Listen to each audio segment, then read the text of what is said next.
Rose Valley তদন্তে ইডির চিঠি এখন সিবিআই এর হাতিয়ার। ইডির দেওয়া তালিকা অনুযায়ী তাপস পাল ও সুদীপ বন্দ্যোপাধ্যায়কে গ্রেফতার করেছে সিবিআই। 24 ঘন্টার হাতে এসেছে সেই চিঠির সূত্র। তালিকায় নাম রয়েছে রাজ্যের 3 মন্ত্রীরও। কবে জামিন পাবেন তাপস পাল ও সুদীপ বন্দ্যোপাধ্যায়? এই প্রশ্নের পাশাপাশি হাওয়ায় ভাসছে আরো একটা প্রশ্ন। প্রতি কেলেঙ্কারির ক্ষেত্রেই একটি নির্দিষ্ট প্যাটার্ন মেনে তদন্ত করে সিবিআই। এক্ষেত্রে সেই প্যাটার্ন কি?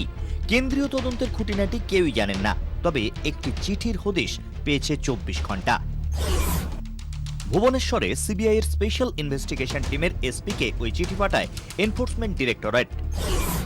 2015 সালের 14 জুলাই পাঠানো চিঠিতে রোজভ্যালি কাণ্ডের ECR 02/15 নম্বর কেসের তদন্ত রিপোর্টের সংক্ষিপ্ত বিবরণ রয়েছে।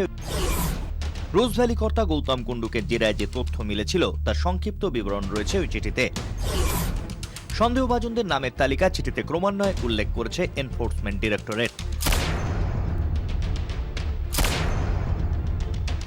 চিঠির একেবারে ওপর দিকে ছিল তাপস পাল ও সুদীপ বন্দ্যোপাধ্যায়ের নাম। তাদের দুজনকেই গ্রেপ্তার করেছে সিবিআই। তবে কি তদন্তের প্যাটার্ন হিসেবে ইডির দেওয়া চিঠিকেই মেনে চলছে সিবিআই? তাই যদি হয় তাহলে তালিকায় এখনো রয়েছেন বেশ কয়েকজন প্রভাবশালী। কলকাতার এক মন্ত্রীর নাম রয়েছে ইডির চিঠিতে।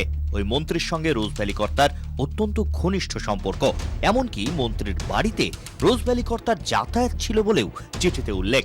মন্ত্রী রোজভ্যালি কর্তাকে নানাভাবে সাহায্য করেন বলে অভিযোগ। কলকাতার আরেক নামজাদা মন্ত্রীর নাম রয়েছে ইডির চিঠিতে। ওই মন্ত্রী রোজভ্যালি কর্তাকে বিভিন্ন মামলা থেকে রেহাই পেতে সাহায্য করেন বলে অভিযোগ। ইডির চিঠিতে মন্ত্রীর মেয়েও রয়েছেন। বাবার প্রভাব কাজে লাগিয়ে তিনিও নিজের ব্যবসা সাজাতে রোজভ্যালিকে ব্যবহার করেন বলে অভিযোগ। উত্তরবঙ্গের এক মন্ত্রীর নাম রয়েছে ওই চিঠিতে।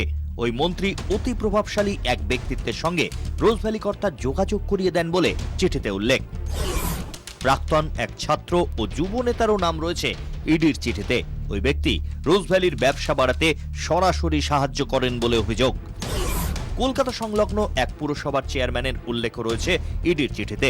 পুরো এলাকায় উন্নয়নের নামে ওই ব্যক্তিও রোজভ্যালির থেকে বেশ 2 পয়সা কামিয়ে নেন বলে অভিযোগ। বিনিময়ে নানাভাবে চিটফান্ড ব্যবসায় সাহায্য করা হয়। এখানেই শেষ নয়, তালিকাটা বেশ লম্বা। শাসক বিরোধী মিলিয়ে কমপক্ষে ডজন খানেক হেভিওয়েটের নাম রয়েছে ইডির চিঠিতে। সেই তালিকা রীতিমতো ভারী।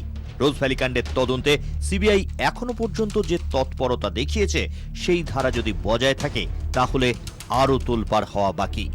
24 ঘন্টার জন্য ক্যামেরায় কমল জানার সঙ্গে সিজার মণ্ডলের রিপোর্ট, ভুবনেশ্বর।